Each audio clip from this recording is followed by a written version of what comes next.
Alright. Hello, everybody. My name is Turtle, and today we're here with a little bit more Reverse 1999, a long way. Today we're going to be covering part 19, to the end. That is part 19 of False Dawn. To sum up everything that happened so far, we reached the armistice, technically, and then the menace started attacking. That's about the gist of it, and we'll see what happens next right about now. Part 19. False Dawn. Only the dead have seen the end of war. Partie 19. Part 19 in French. What's that sound? Rudolph has set about packing his things. Like many in the trenches, he doesn't have much, but his greatest treasure is a pile of manuscripts and notes. He lifts his head. A pale look glints behind his glasses. What are you standing there for? They're firing again. So? Surely you're used to it by now. The rumble of artillery has become so familiar to them that its return is barely noticed. But isn't there supposed to be a ceasefire? I know it isn't official yet, but there's no point in firing now, is there? Erich draws in a sharp breath. A low, ominous whistle follows. Scheiße! In Deckung! All at once, the quiet of the front erupts into fire and fury. The impact of the explosion shakes the trench lines in unyielding waves, the blast spraying mud and earth in every direction. Damn! Has everyone gone mad? These are Alpensäcke. I thought they were supposed to be negotiating peace. Why? Why are we fighting again? Rudolph sprawls out on the ground trying to find his baggage, which has been scattered in the blast. Clothes, notes and cans are buried in loose dirt or carried off in the air. No! Forget that rubbish! Get inside! Eric forces the bespectacled soldier into a dugout, then forces himself up to the parapet, peering over with his periscope. Scheiße! Scheiße! Who in the hell is attacking us? I don't know. They're not even wearing blue. They're in all black. Right. They wearing masks? Can they even see through them? The flank! Scouts and messengers dash in every direction, alerting everyone they can reach of the attack. I don't know who or what they are, but they're coming from our flank!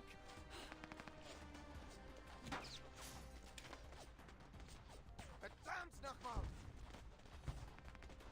Stray bullet shatters his periscope. He tosses the device down with a stream of curses. He grabs a messenger by the collar. All men from the second company, assemble! Focus fire on enemies in black uniforms!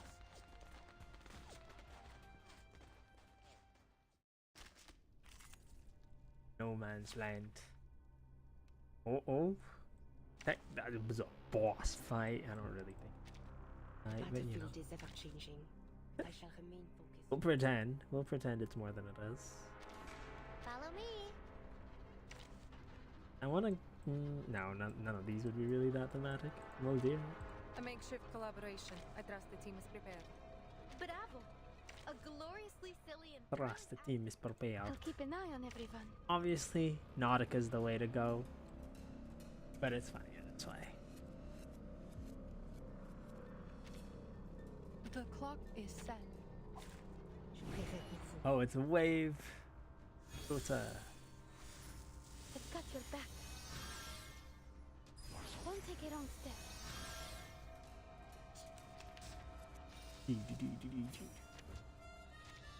Where are our men? This is all I could find. We've been caught off guard. Everyone's confused. Snap out of it! Scheisse! Don't you see what we're dealing with here? Get to your positions, boys.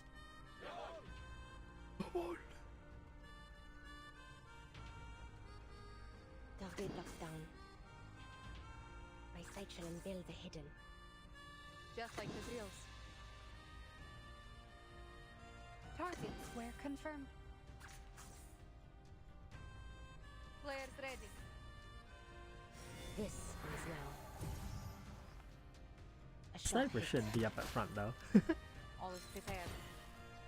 Eliminate target. En la acumulación de laberintos, suéltalo todo una vez más. Artillery strikes. That was effective. Copy that.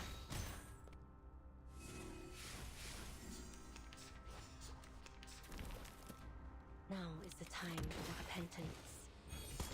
Not a fan of my work, I The take it? enemies of peace shall be stamped out. Sakiyarka, Ichiklo. I've got your back. Yeah, Sentinel does a lot of damage, huh? Get the wounded to me! Stand strong! The Foundation's reinforcements will arrive soon! The Foundation? We stand together as... What does in arms? Well, it's a two-turn fight, so it's whatever. Más allá de en todos los Enemy. This is an más allá entirely del concepto mundano del overkill. tiempo. A shot hit. Each move on the board is an attempt. Is more exciting now. Their first assault breaks against the renewed defenses. But the black-clad soldiers seem numb to their losses. They advance in rigid order, stepping over the dead and dying. They lost their minds? They just keep charging right into our gunfire. Eric stepped down from the parapet to relay orders. In every direction he sees comrades lying wounded. Only yesterday they had begun to believe their fight was over, but a rattling barrage has shattered their dreams. A new war has begun. Look, the mist. What the hell is going on? Rudolph hasn't reported back. Concerned, Eric begins to search the dim trenches for his friend, only to bump into a striking figure in a white uniform. Are you the captain of the second company? The man speaks with a gravity of command that Eric has still yet to find. I am. You're... with the Foundation? Creius nods, articulating the battle at hand in an organized manner. I am Creius, the commander of the Foundation personnel stationed in Montpay. This is an emergency situation. Manus Vindicte invaded the safe zone. We neutralized the threat there, but now they're on a mission to kill every human soldier on the front lines. Every human soldier? You mean including those on the other side? He struggles to find sense in the words. Creius pats the soldier-turned captain with a firm and steady grip. If you're willing to give up this position, follow me. I couldn't give less of a damn about positions, but where are we going?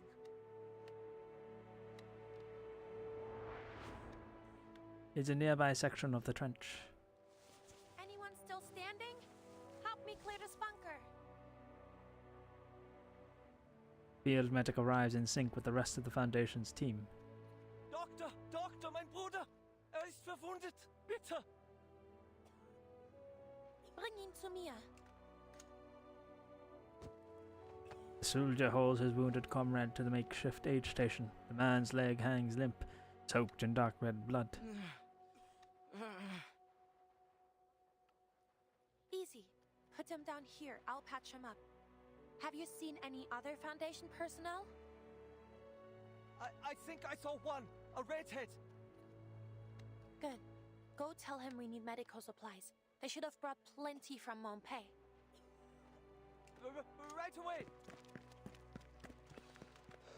Next to them, another soldier clutches his thigh, gasping for breath. Only a moment passes before yet another man is carried in. Masha makes a brief inspection and returns to the soldier with the injured thigh. I'll stop the bleeding first.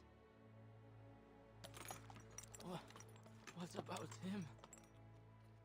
He's dead. Now, relax and try to stay with me. He's dead? No!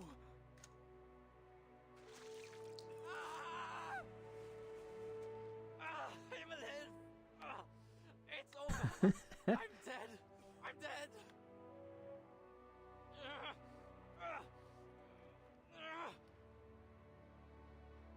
No, you're not.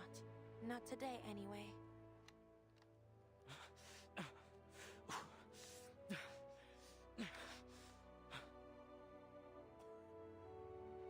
His vision blurs. For a moment he thinks he sees a soldier in grey and blue uniform. Is that... Then he blacks out. Update? Have you located Kreas? He's somewhere in the trench. A soldier spotted him. The man soon appears before them. With solemn deference, he nods to the sniper he once pursued. I didn't expect to run into... Save the pleasantries. The response is blunt. Marsha made known to me the situation. The Foundation ought to have a sharp plan, having requested me to join her. Speak then. What would you have me do? Kreas adjusts his tone to match. The frontline soldiers have little experience fighting enemies with arcane skills. If they stay here, it's only a matter of time until they fall to the Manus. I'm going to move them to a safer strategic position. However, enemy forces on Hill 299 have us pinned down in the trenches. Manus Vindicte has turned it into an underground fortress, housing an estimated 10,000 troops. They've even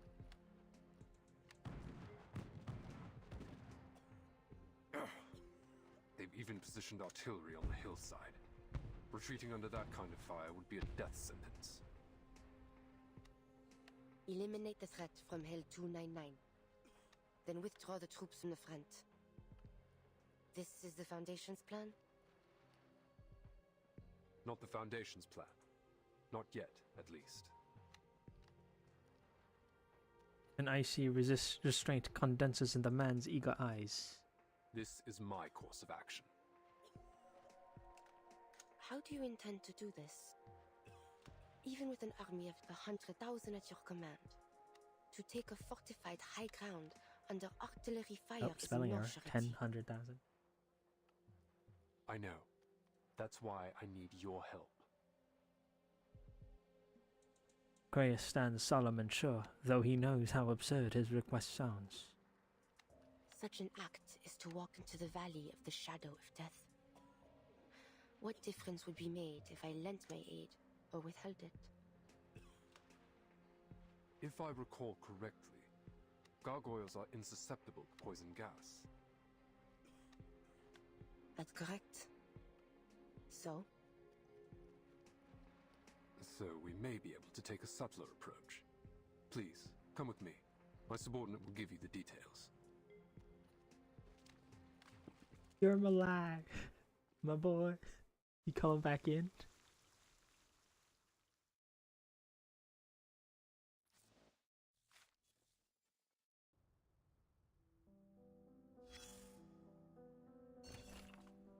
Low hum before change. Reports continue to arrive from across the globe concerning Arcanus operating under Manus Vindicte. A complete list of names and locations can be found attached in the appendix. These individuals have been gathering in coordinated cells, their training evidence. Given the efficiency and precision of their attack against human military forces, it is no longer accurate who call them merely an organization. They are in effect an army.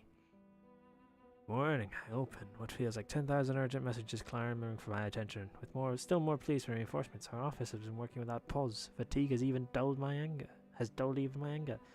Nothing surprises me anymore. Not even reports of skirmishes between warlords in the Eastern Territories.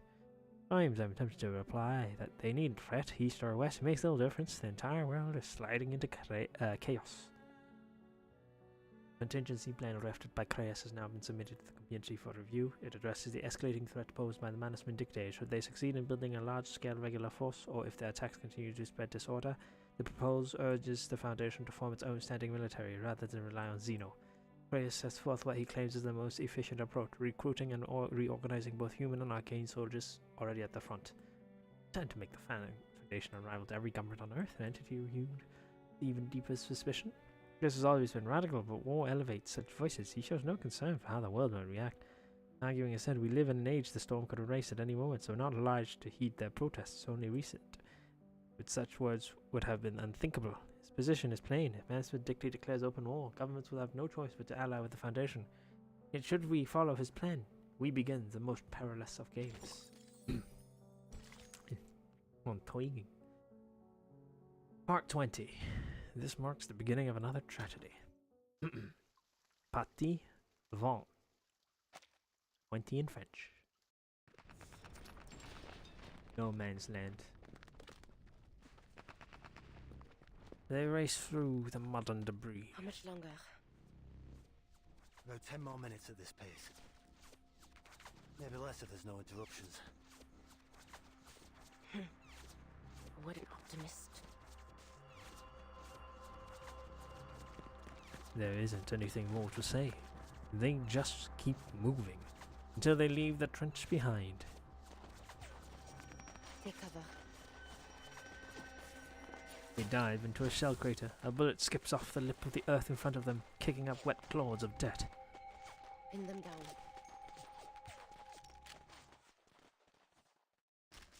You're alive. Harmony is precious.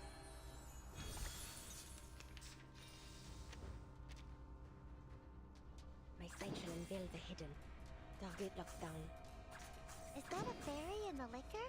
This ends now. Now is the time for repentance. Le glas funèbre sonne. Oh, I didn't realize it activated her. I thought it would go for Recoleta. Give them a warm welcome.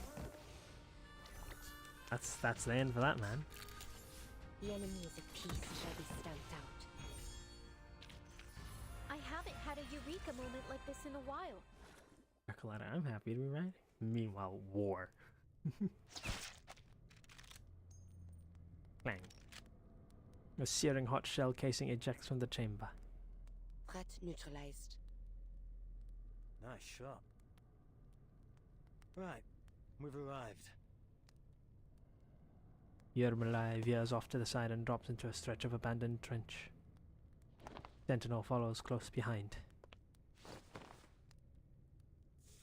They stand before a sealed underground bunker. Yermolai stops a short distance from the entrance, pulling from his coat a bundle of explosives and a hastily drawn map. Take these. Without a word, she takes the key items for this suicide mission. I'm surprised you agreed to this. I have my reasons. Sure. Let's go over the plan one more time. 2 of our investigators discovered a number of tunnels running under Hill 299. The one we've just arrived at leads directly to the Manus' ammunition depot. After the war broke out, the Manus sealed all accessible tunnels with poison gas. Judging by the bodies I found earlier, this gas can penetrate all existing gas masks. On the bright side, that means there aren't many guards in the tunnels. At least, that's what we think. Your goal is simple. Reach the ammunition depot, detonate the explosives, and destroy the fortress. After that, the Foundation will evacuate with the soldiers. Good to know the Foundation's investigation bore some fruit. Hill 299's so conspicuous that everyone just unconsciously overlooked it. I'm prepared. You may leave now. Alright. Good luck. The man offers a wave. Only once Yarmalai's footsteps have faded into the distance, the sentinel opened the bunker's door. Violet-red mist billows out. She furrows her brow and takes a cautious sniff. Thankfully, as before, it has no effect on her. Yet from within she can hear something dragging. Sentinel holds position at the door, waiting as a shadow shuffles into view. Grim figure emerges from the toxic mist. What are you doing here? Aon drags the corpse out of the shelter and holds outside. One war ends, and another begins. More lives will be claimed by their own kind. I am simply doing what I always do. You knew of this tunnel. Tunnel. I know nothing of it. The cloud of death hanging above this place. That is what led me here. She knows better than to suspect him. Oh, I don't. Cloud of death. Why that resounded so An weirdly. ambiguous omen. An omen. Tell me then, who will this cloud of death fall upon? Death is impartial. It doesn't decide who will live and who will die. But I can. He breathes in the toxic air without concern. I suggest you leave. Should this cloud not fall upon me, an explosion will soon obliterate Hill 299. Do you intend to claim the lives of all the Manus Vindictae troops here? Do you intend to stop me?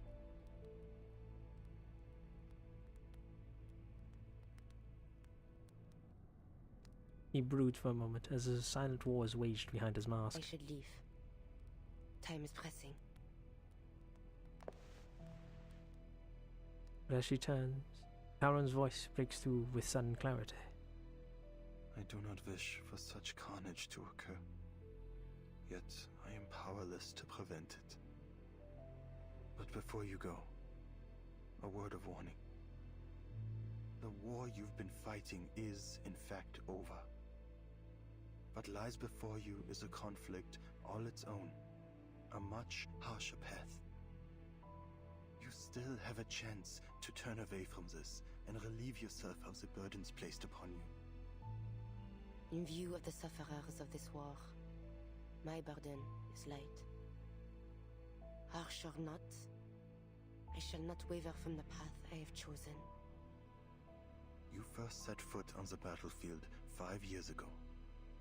What makes today different from that day? I now know the true cause of the conflict, and I have seen the face of the true enemy.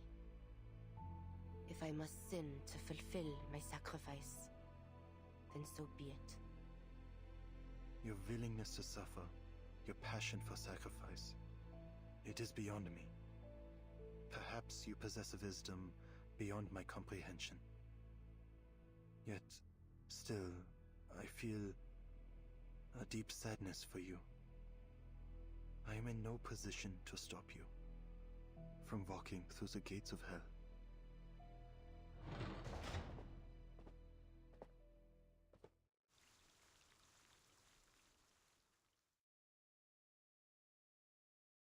Savage?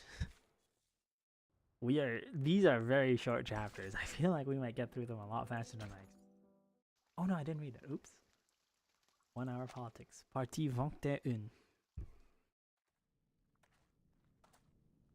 Deep underground, darkness reigns. At first she travels through cramped, unlit dirt tunnels until she reaches a poured concrete doorframe. Cold echo tells her she's entered a wider space. Le peuple qui marchait dans les ténèbres a vu une grande lumière. Ceux qui habitaient le pays de l'ombre de la mort. Sur eux, la lumière a resplendi.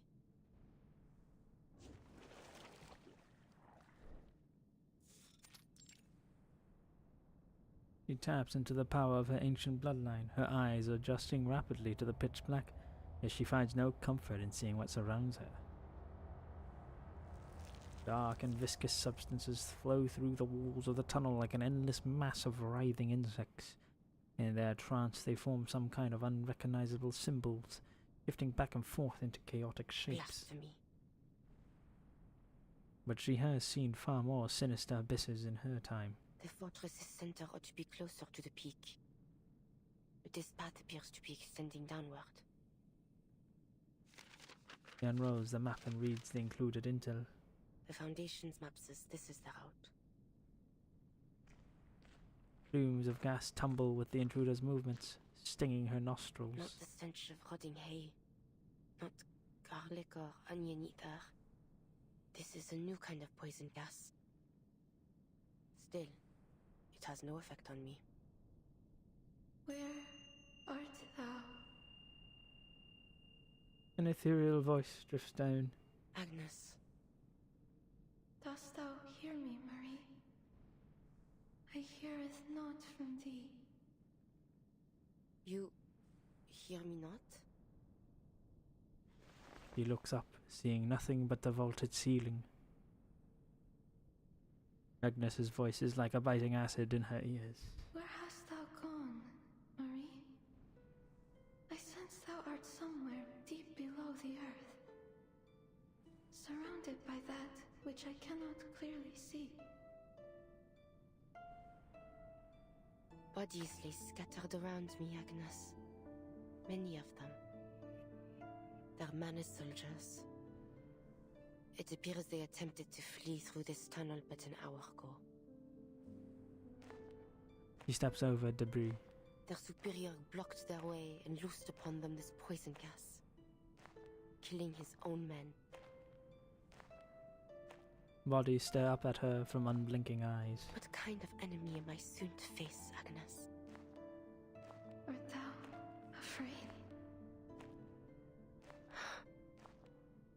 Thou must have spoken much, Marie. I shall not leave thee. I am listening.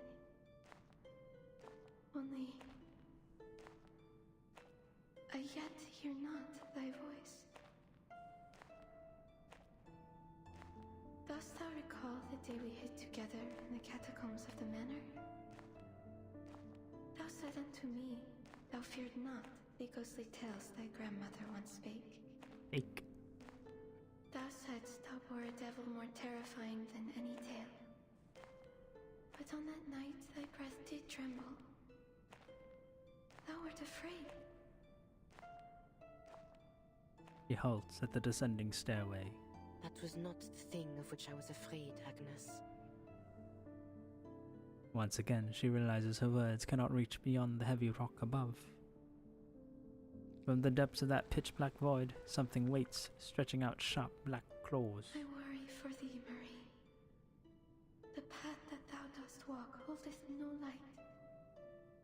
I can feel thee growing ever more distant from me. Whatsoever it is, whatever thou dost wish to do, I know thou art determined to see it to its end.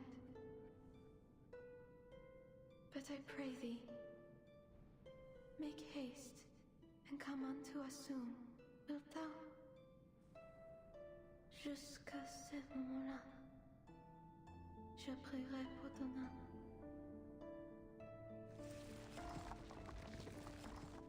Waves of cold stone scrape over her skin as she readies herself for battle. Then begins her journey down.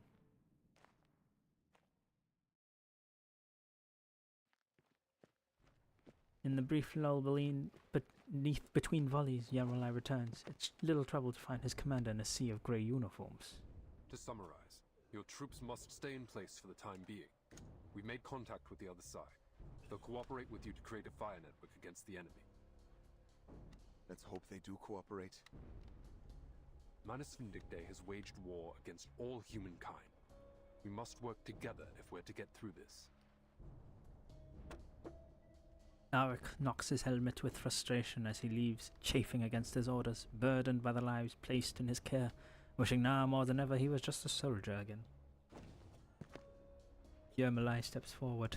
So, you're the commander too now, huh? All I did was convince them to work with the Foundation.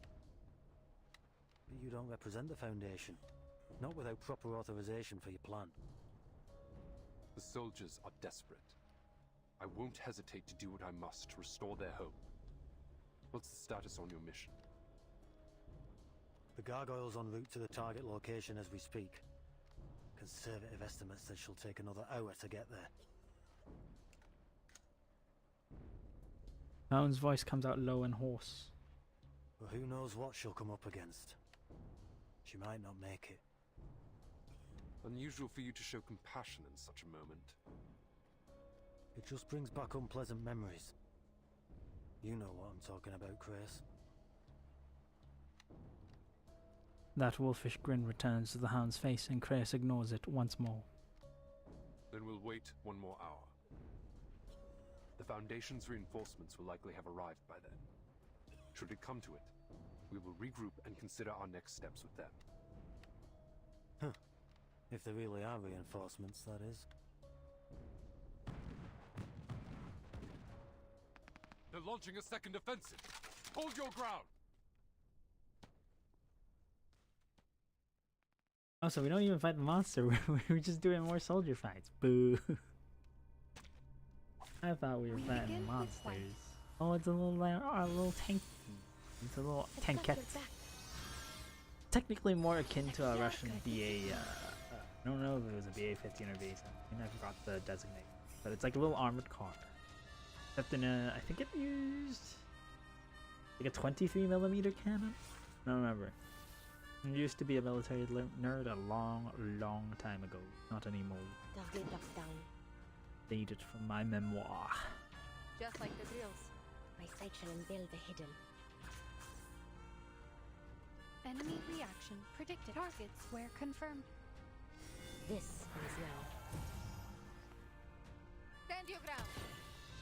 The enemies of peace shall be stamped out. En la acumulación de laberintos, suéltalo todo una vez más. Artillery strike. Eliminate target. We have taken a strong position.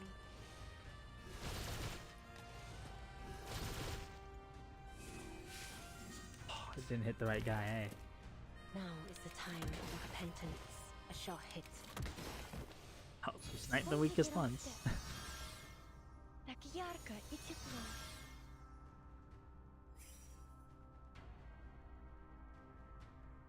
Oh, we don't really have any good attack cards, huh? Very channel defensive heavy hand. Enemy reaction predicted. En todos los más allá del Players ready. Or maybe take a deep breath. Barrage. Oh, that works. Mission complete, no casualties. A perfect operation. Perfect operation. Charred earth splinters in the air, falling like black snow over the battlefield. Soldiers reel from another shockwave, scattered across the trenches as they grip their weapons tight, certain only of the coming battle. His index finger taps his rifle's receiver with anticipation. Pulls out his communicator again and waits. Finally.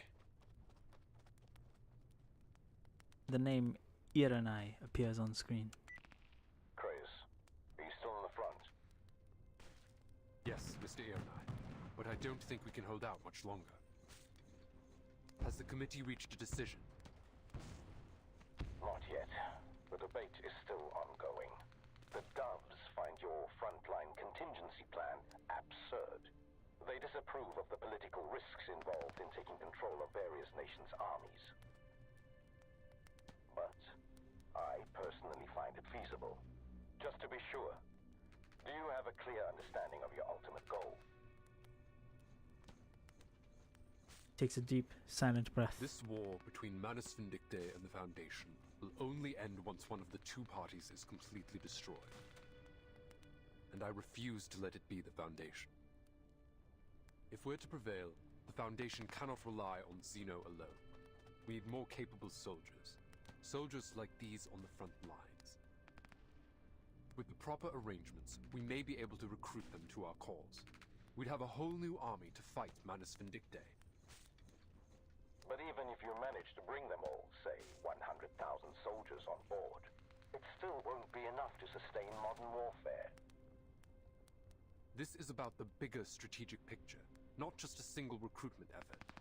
I'm suggesting that the Foundation start canvassing all human armies, especially those under attack by the Manus. Bigger strategic picture. What about the governments behind these armies? Have you considered how they might react? It's about time they realize that the Foundation is their only hope. The last bastion for humanity to unite against their shared enemy. The Foundation cannot take responsibility for all the lives in this era or in any other. The storm is a near inevitability, and so too is the loss of many. Once it does come, the Manus won't hesitate to drag war into that new era, into any new era. It's time the Foundation took action and built an army capable of crossing the storm. The politician on the other end falls into a long silence. Enact your plan, Kratos. As long as you're successful on your end, I will deal with the political obstacles in your way. They sound like a villain. The call is cut. Kratos exhales. What next, sir? The young soldier watches Kratos, waiting for orders with a dutiful stare.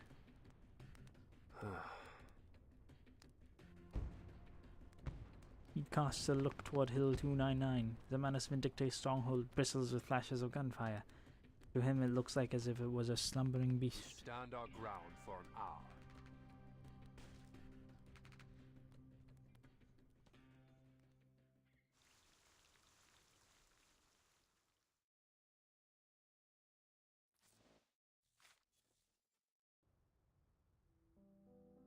Brimstone and fire, past the borders of bloodshed, boundaries, and concepts of purity and corruption. Party vont du.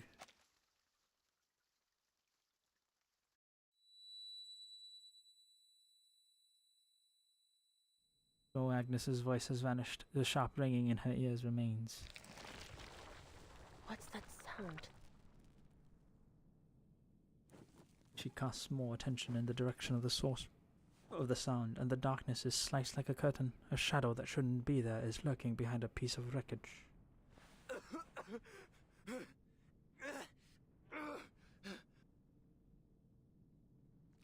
He lies prone, using bloodied fingers to scrawl erratic symbols across the ground.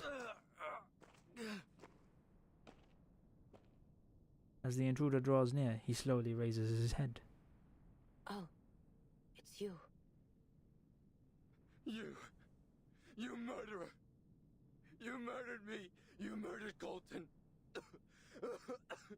You murdered Organ too! You devil!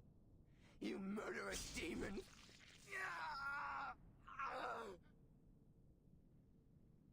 I have no qualms in doing so again. Thick, congealed black blood spreads across the ground. Pathetic illusions. Incoming attack. From behind. From the right. From below. Right before me.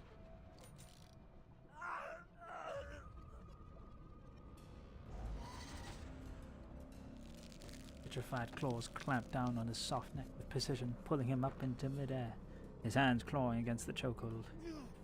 Let me go! Please! He eases her grip, if only for the length of her breath, yet the soldier seizes the moment for all he's worth, drawing a blade from his belt.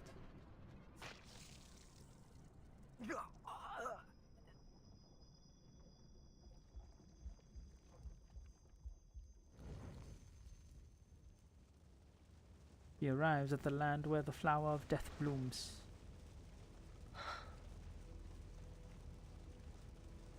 Corpses are strewn across the ground. A figure waits at the far end. How many have you killed? Do you even keep count? Remember, they were all arcanists, like you. Races of no matter. So the killer does the killing, and the dead have no say at all. I like it. A bullet rips through the officer's heart, a simple, blunt retort. Steps forward, only to find the figure standing before her once again. Haven't had enough? Be gone. One day I shall personally deliver you to the fires of hell where you belong. Oh, it sounds like you know who I am. Do not think me deceived by your disguise. I am well aware that your taint has long been tangled in the blood of my family. Demon. Ladislas. Devout cousin appears in the midst of this strange hell. Dear cousin, I bring thee a final warning. Thou art but a step away from utter corruption. Thou hast killed many in the years past, and now thou dost stand at the edge of the abyss. Hast thou not understood the suffering endured by our fallen ancestors? Their conscience crumbled, their faith shattered, leaving naught but an insatiable thirst for blood. It paineth me to see thee walk that same wretched path. The demon stands to the side with unhinged polities, waiting until Ladislas has finished speaking before speaking again. Don't blame me. I did nothing to entice her. Its voice no longer seems to come from the body before her, but from some faraway place in the darkened sky.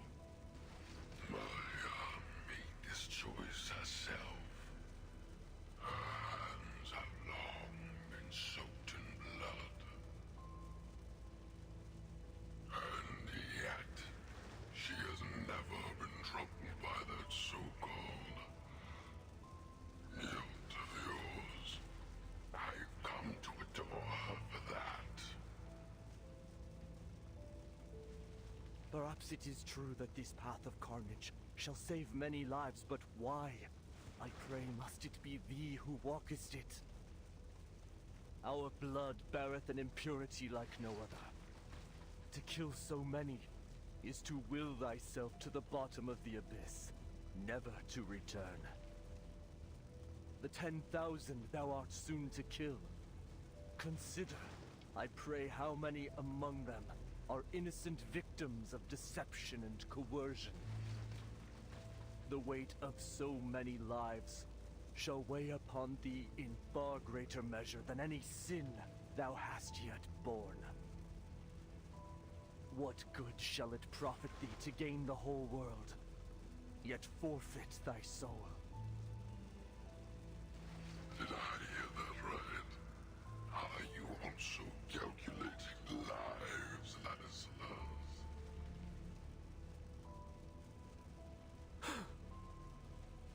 Speak no more of thy filthy words. Oh, you silly, stubborn child. The demon approaches Ladislas with a sharp, graceful steps. Oh, wicked demon! Throat is seized in both hands. No! Marie!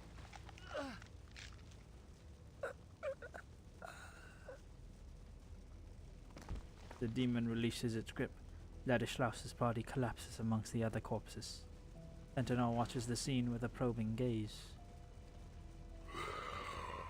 I silenced the noisy fool for you, Mariam. Such pantomime shall not move me. This Ladislas was not but an echo lingering in my mind. An illusion. But I'm not. I am your very nature. The core of your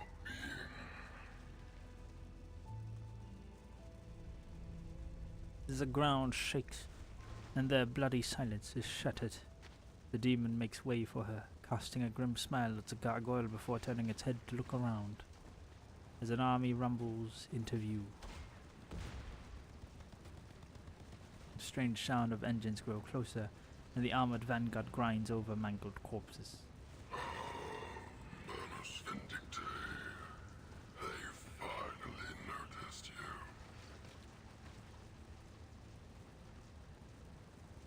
The demon turns its back to Sentinel. What a shame. They don't stand a chance against our ferocity. Do they, Maya?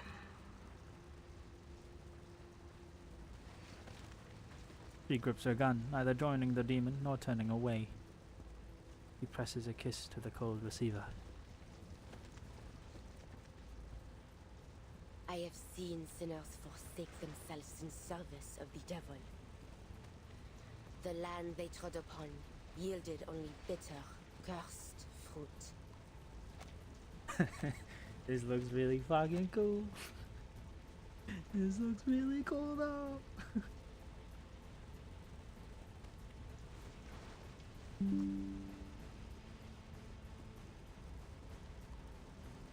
How about that voice? Just gotta get that. But the hour for repentance has long since passed. Come with me. Then the Lord rained upon them, brimstone and fire. Let's kill them all together.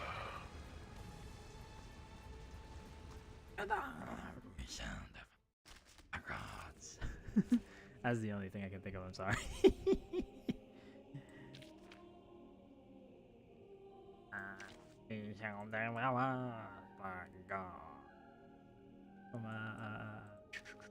I'll keep an eye on everyone. Elden Ring. It took me a moment to remember where it came from.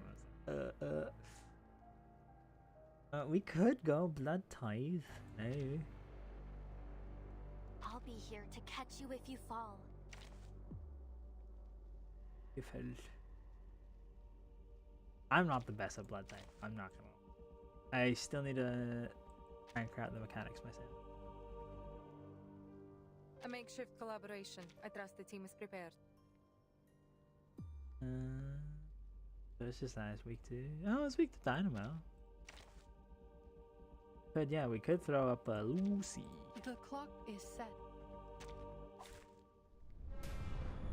Oh, that looks really dope though. That looks so dope.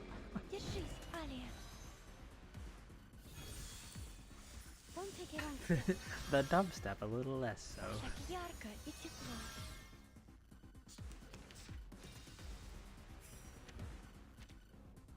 things are pathetic. You'll rip their throats out, won't you, Maya? Every last one of them. Shut your mouth. Tank. Look at you, Maya. So tiny and pitiful. Cease your endless I love how he threw a Manus soldier and they're just going like, dude is so out of the place. Target blocks down. My sight shall unveil the hidden. Target square confirmed. Enemy reaction predicted. By God's grace. Now is the time for repentance. Oh, that's chunky bit of La damage. acumulación de laberintos. Suéltalo todo una vez más. A fourth. Enemy piece overloaded. Bye-bye, tank. Oh, tank came back. Second phase tank. I think. Machine and Galil. Oh, that's so cool. Now is the time for repentance. Not again. Так ярко и тепло. Dude, the tank is so cool. So cool. It's like obviously goofy, but like that's the intention in it. Target locks down. Targets were confirmed. Enemy reaction predicted. My sight shall unveil the hidden. The enemies of peace shall be Lol. stamped out. Man, Shadow War is kind of doggy, dog water. A worthy victory. But the fight. Poo poo.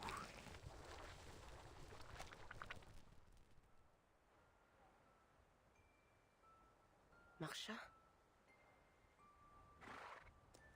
Masha stands beneath a windmill, her black war horse pacing idly in the grass. I don't think I'll ever forget this windmill.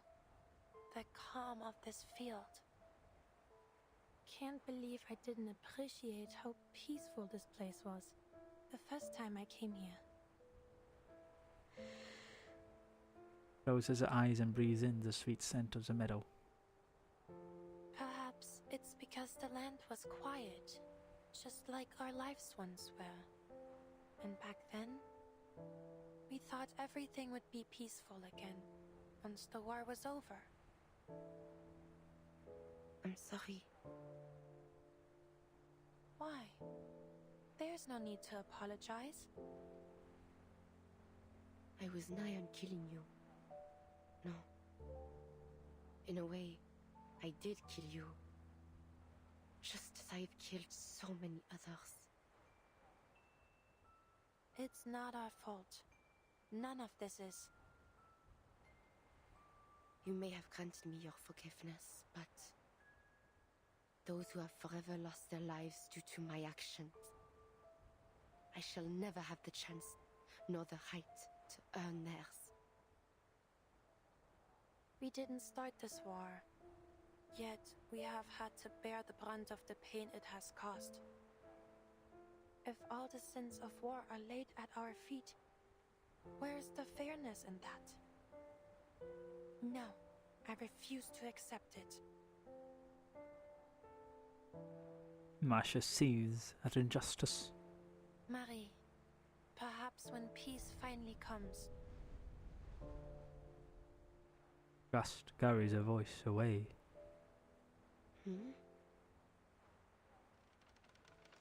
The wind howls, and in it she hears the creaking of the old windmill. Sentinel walks along the path, wanting to stand closer to her, until the scene is torn apart by gunfire. Marsha! Die!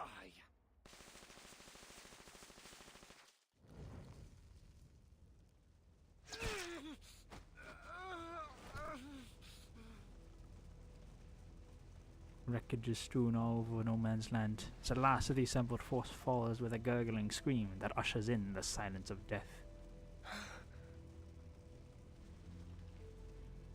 The demon and the gargoyle stand side by side, looking over the destruction. Take it all in, the pools of blood, the piled corpses, that lingering echoes of the dead, their whimpering, desperate cries.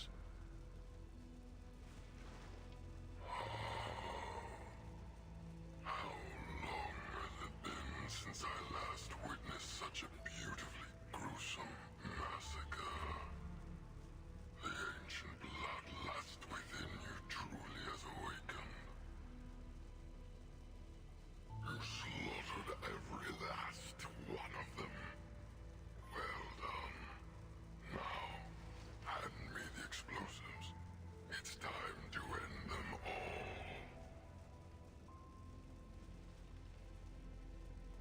The demon holds out his hands, asking for the weapon that will take the lives of 10,000 men. Get thee behind me, demon.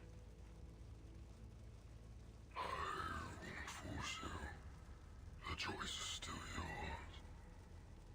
So, which will it be? The weight of 10,000 lives, or one that is 10 times harder to bear?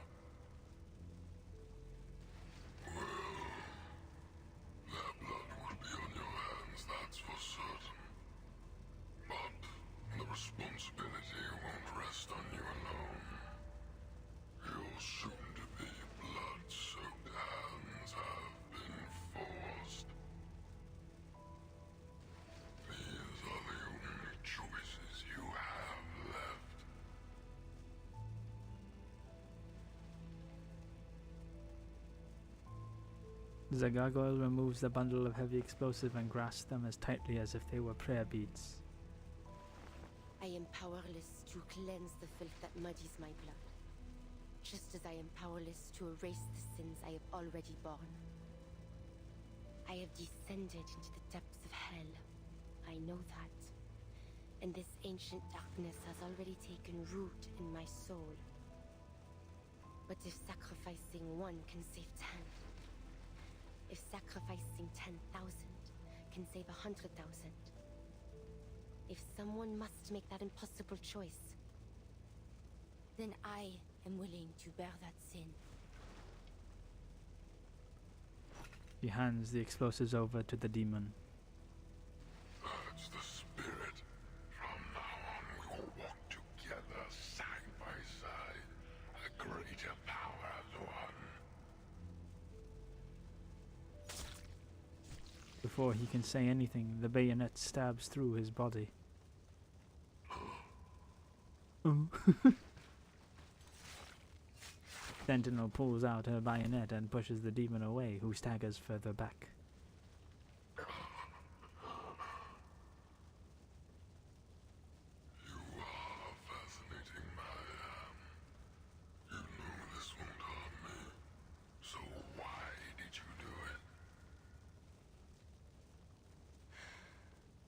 He lets out a heavy, labored breath. Look upon me, demon. I am not like my ancestors, to be led astray by their thirst for blood and your honeyed words. Whatever choice I make of my own free will. I will not let your taint spread within my soul. Yet still, your power shall be mine to command.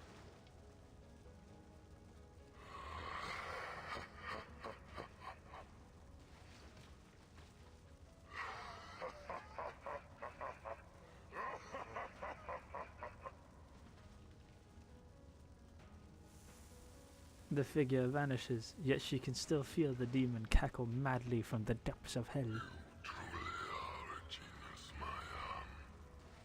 A ruthless killer, a greedy devil. And my most worthy child. Join me, let us reign together in hell.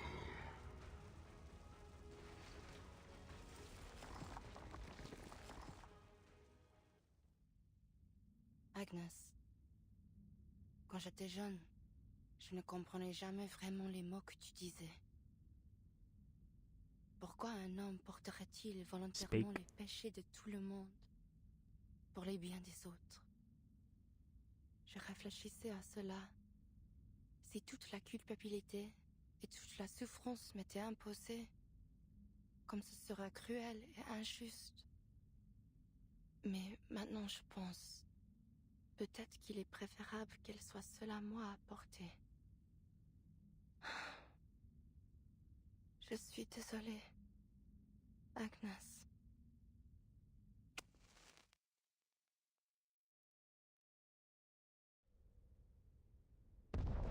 Attention all Foundation operators. The Mammoth Fortress at Hill 299 has been destroyed. Execute retreat as planned. Wir sind gerettet? Ganz genau. Na los. Gut, du kannst noch stehen. Lass uns diese verdammten Schuttergräben hinter uns lassen. Wer bist du? Ich verstehe nicht, was du sagst.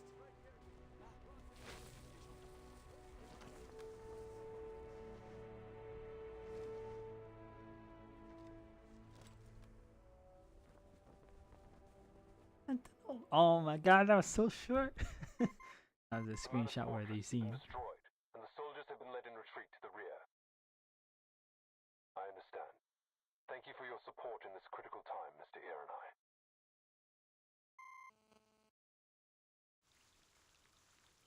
Oh, that was cinema.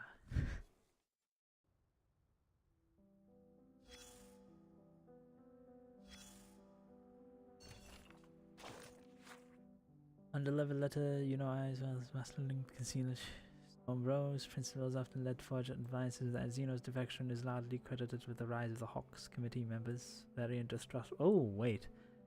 I have been called a dove, a label I dismiss. Committee members, very distrustful, sought to establish a military force directly under Foundation control. Meanwhile, the storm has transported us back to a time dominated by warfare. Grace's philosophy runs contrary to our values and traditions that preserve a fragile equilibrium. His contingency plan should only threaten security but collapse.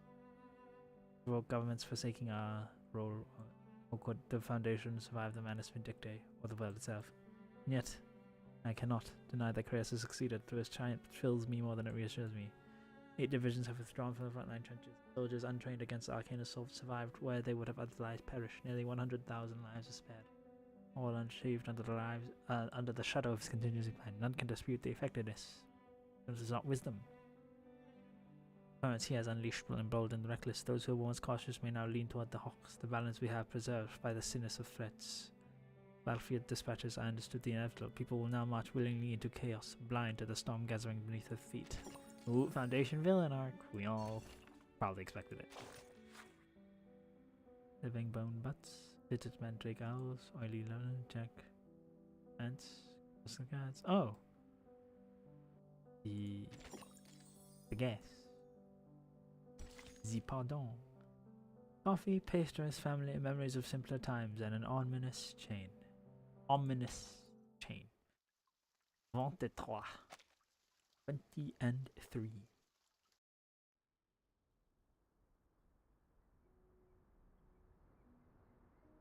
After yet another night passes, the hidden chapel once again welcomes the light of day. Time passes, reaching near to midday, and the grassy courtyard holds its quiet with a patience born of humility.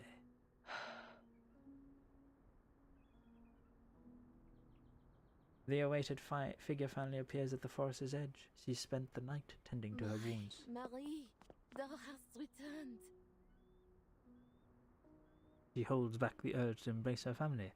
Arms are filled with a silver tray of coffee and pastries. Coffee? Oui, just to thy liking. No milk, no sugar. There are also vanilla macarons and Mont Blanc besides. Now I'm hungry. The bright colors of the pastries feel all the more surreal for the darkness she has gone through.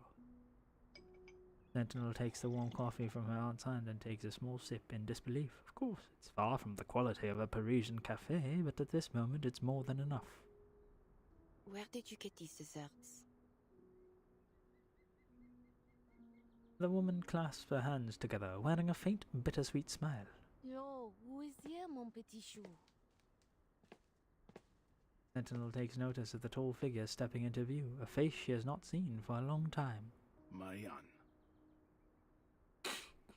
Father, what brought you here? A pardon hath been issued by the President. Thou art free. As for Ladislas, he is gravely ill. His stubbornness was ever bound to lead to trouble. He ends the topic with mild discontent. To answer thy question, I am here to gather ye. We are to depart. So, you are now the leader of the clan?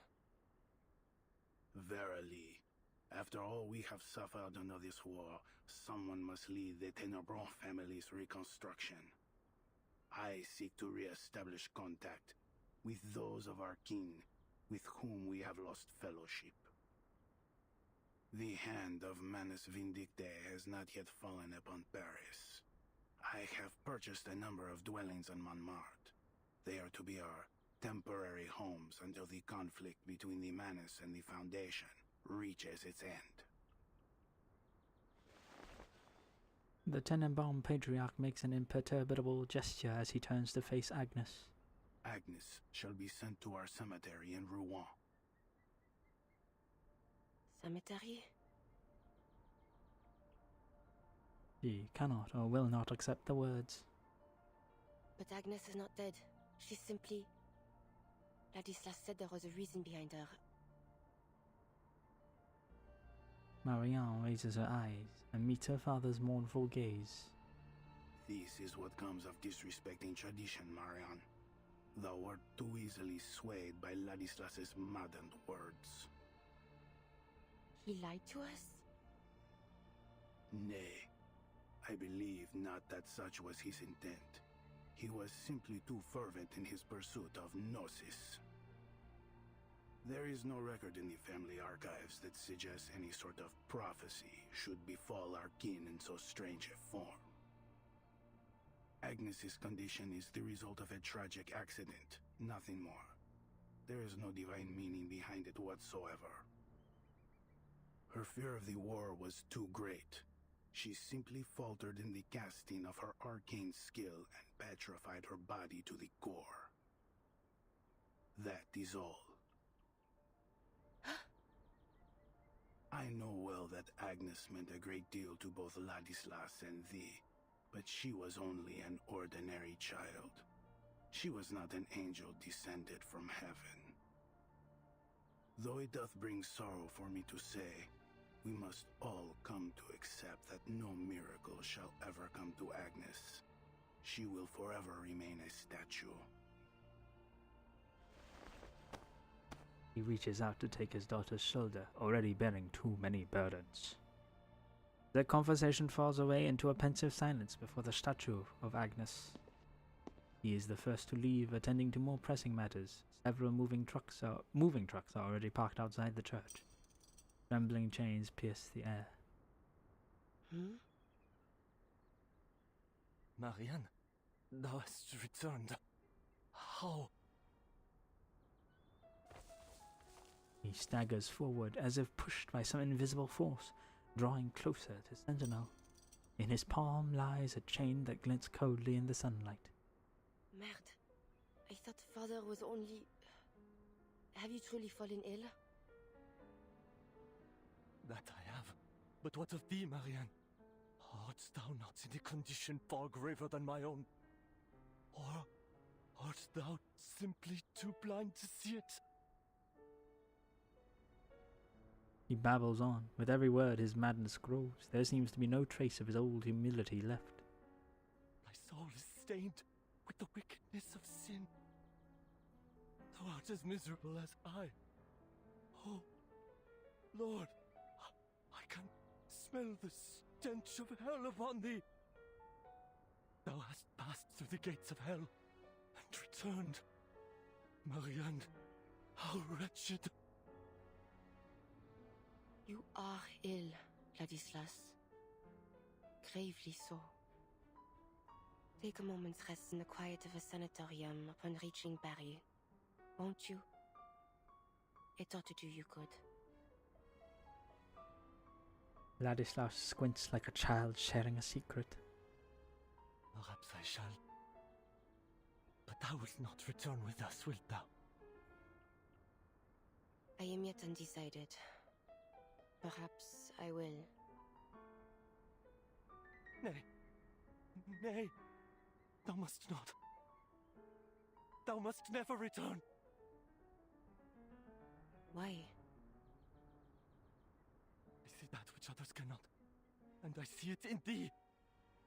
Thou art not who thou once wast. Inside thee, there is a demon. The demon which doth linger in our veins. It hath opened its eyes, its wretched eyes.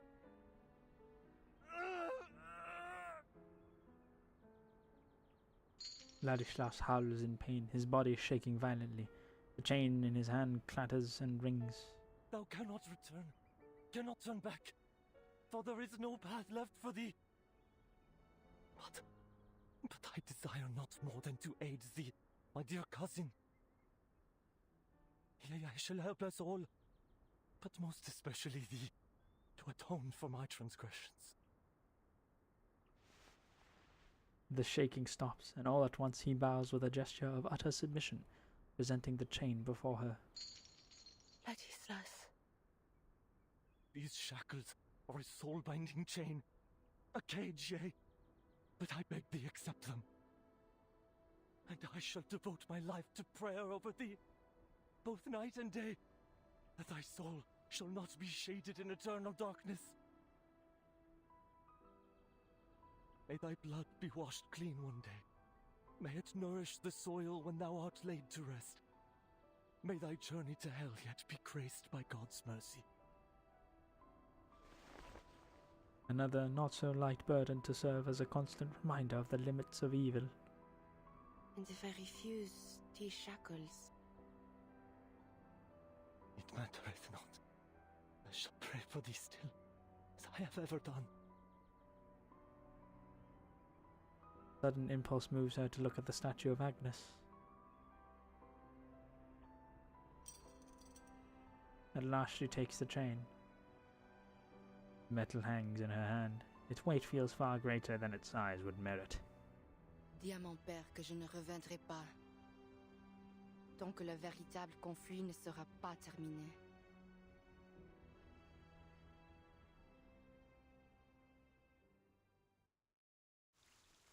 To be continued. There's more? Uh-oh.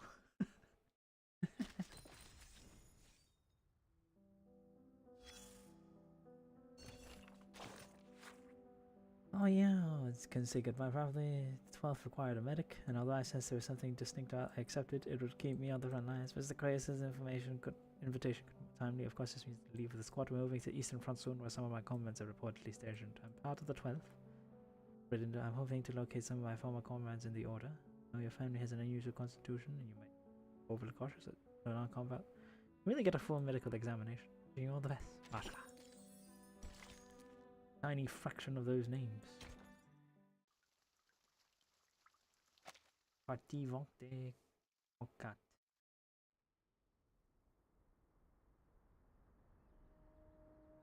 A completed mountain, though only a mere fraction of what death truly claims. It left everything behind. A coat, a helmet, a pair of boots, a butterfly-covered notebook. Everything that once belonged to a young man named Paul. Your war is over, Paul. His belongings are fittingly buried at the last grave, besides the Mayor who's died atop the hill. Clatter of hooves approaches from the road. Andreas? The name is whispered softly, as if not to disturb those resting here. Sound stops when gravel meets the mush of mud and snow melt. Nay. A black horse breaks the veil of mist and approaches. The horse exhales a comforting snort, leaning in, yearning for his hand. Good boy. You have been gone for a long time. Off to dangerous places again to search for your lost friends? It seems luck has been on your side. You have dodged danger time and again amidst the slaughter. But I cannot help but worry that one day a stray bullet will pierce you, or a poison gas will choke you.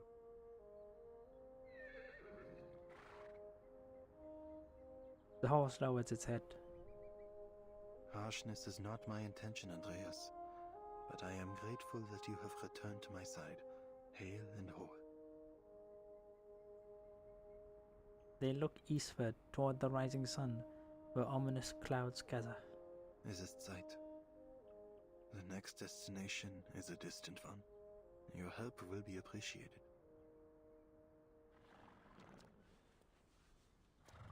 Andreas tilts its head to one side, signaling its master's attention to the youth who has arrived behind them. Mr. Charon, is this your horse? Grim figure turns his face toward the source of the question. In a sense, young man. Oh, then it's nothing. He showed up near Montpellier by himself, so I followed him here to see if he might be connected to Manus Vindicte. The Foundation is still in Montpellier.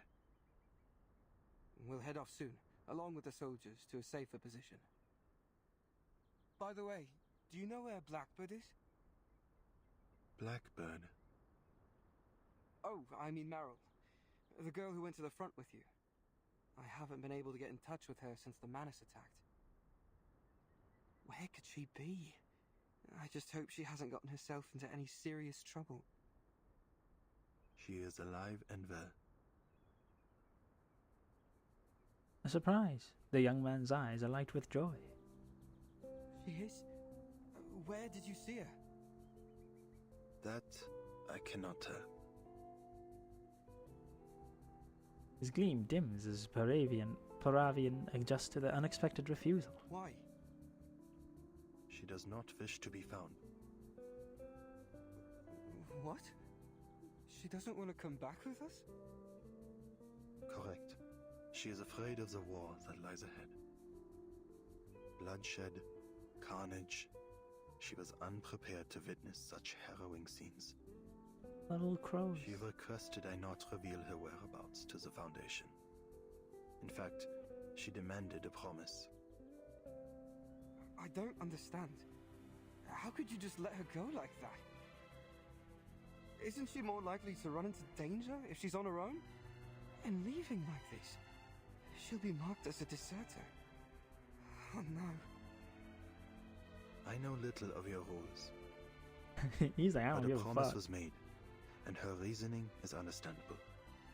It is her right to turn away from her fear, just as it is anyone else's. The young man never thought about how to cope with such a situation. He scratches his head, at last arriving at a simple conclusion. Fine. At least she's still alive. But I can't leave her alone out there. I'll find a way to track her down. The voice is clear and certain. He is willing and able, no matter how daunting the task ahead. Thank you for the information, Mr. Carroll. Goodbye. Sets off on the road back to Montpellier. They watch him together, horse and rider, as he disappears into the woods. Has he gone? Oh, she's right here. Yes.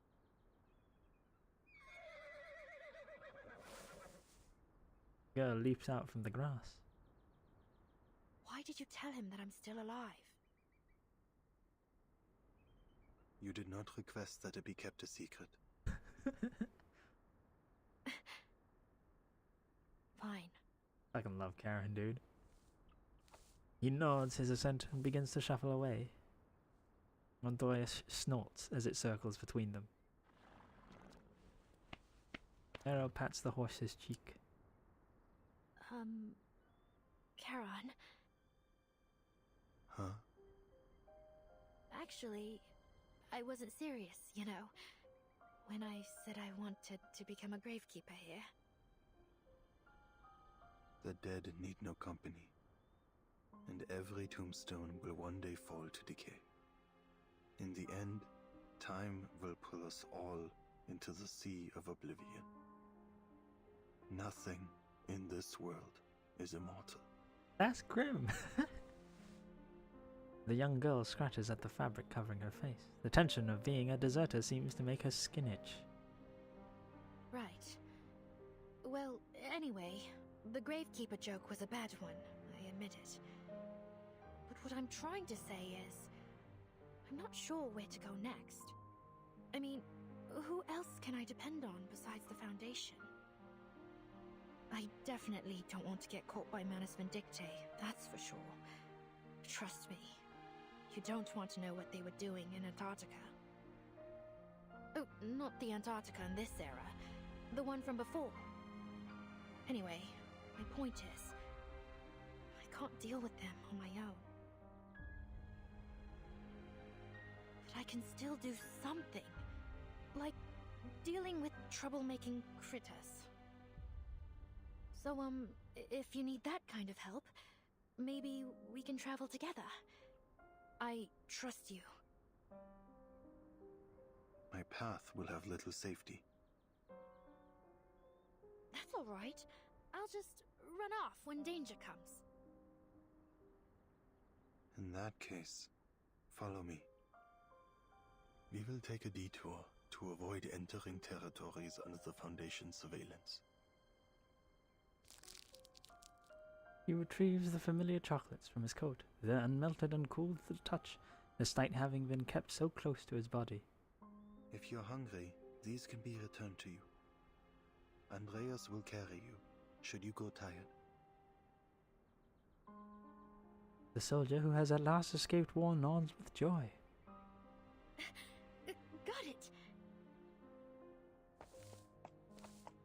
What a twist!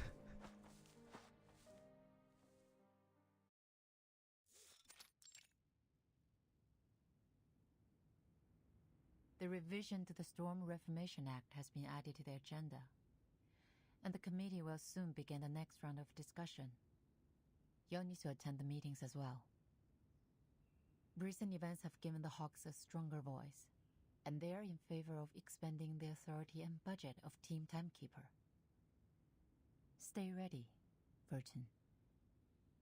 Understood.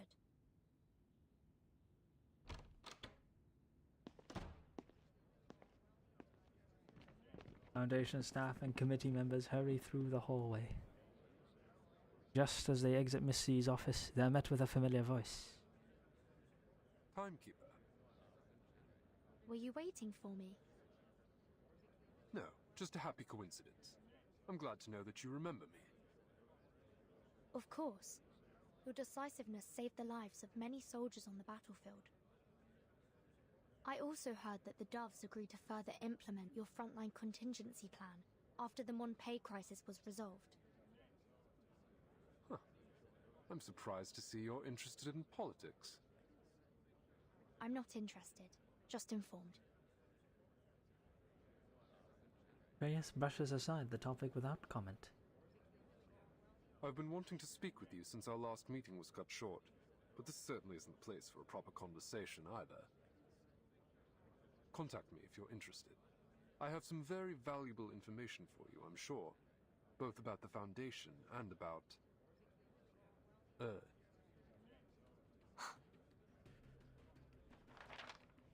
Seeing the expected reaction, he smiles and hands over an envelope.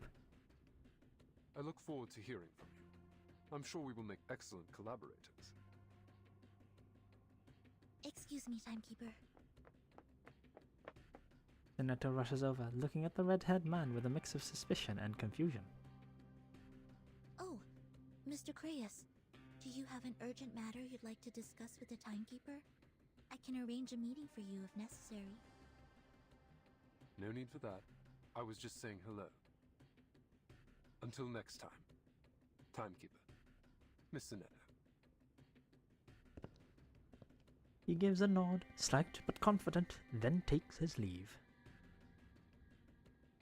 Timekeeper, is there something wrong? It's nothing. You seem a little anxious, Sinetto. What's the matter? Netto takes out her communicator. Timekeeper, you need to look at this. It's an important message. Sent from Lilia?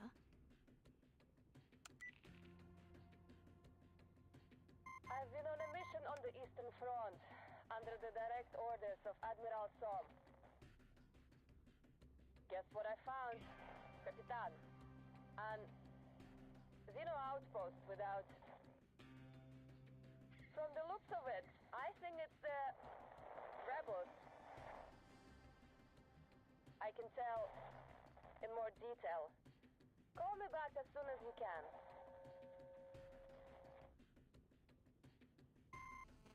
The message ends in a burst of static.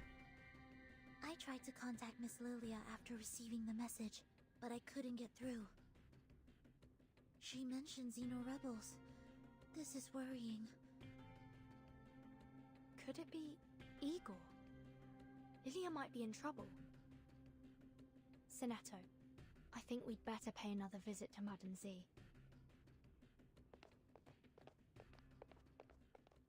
And so the path for Creyas and Timekeeper to meet in the east begin. Why? Did it then, eh? Is the end? I'm sorry, but I think it's time you left. There will be little more to see here. Next time? I would decline. But well, perhaps it's better to drink dirty water beneath, that is all. Yeah, hurry along to the Eastern Front.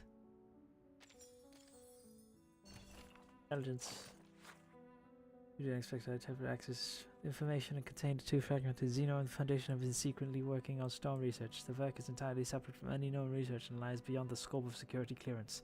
What is particularly concerning is the majority of Foundation staff and last personnel appear completely unaware of these covert operations. The mere existence of such hidden activities is, in itself, deeply concerning. Oh my.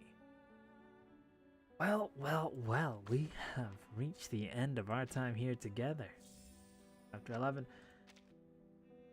Like I said before, I will be posting the commentary-free version, so, you know, if you think my voice sounds a little too annoying, that will be coming, I want to say probably by next week sometime. Otherwise, we'll go through Sentinel's story as well, the anecdote. That will be unvoiced. Speak through all that. But yeah, aside from that, expect, I guess, more random posts on the YouTube channel. I usually do Twitch, but kind of also like the fact that I can just not have to worry too much about subs and stuff, so hey, who knows. And also Twitch has had a recent series of unfortunate events, so there's that too. But anyways, politicking aside, my name is Eternal. This has been Reverse 1999, a long way, Chapter 11. We have reached the end, and hopefully I'll see you guys in the next one as well. But for now, I'm gonna be calling it a day. Hope you guys have a good evening, morning, and afternoon, wherever you might be. And of course, as always, do stay safe and have fun, because that's what we're here to hopefully do. On that note, I'll see you all later.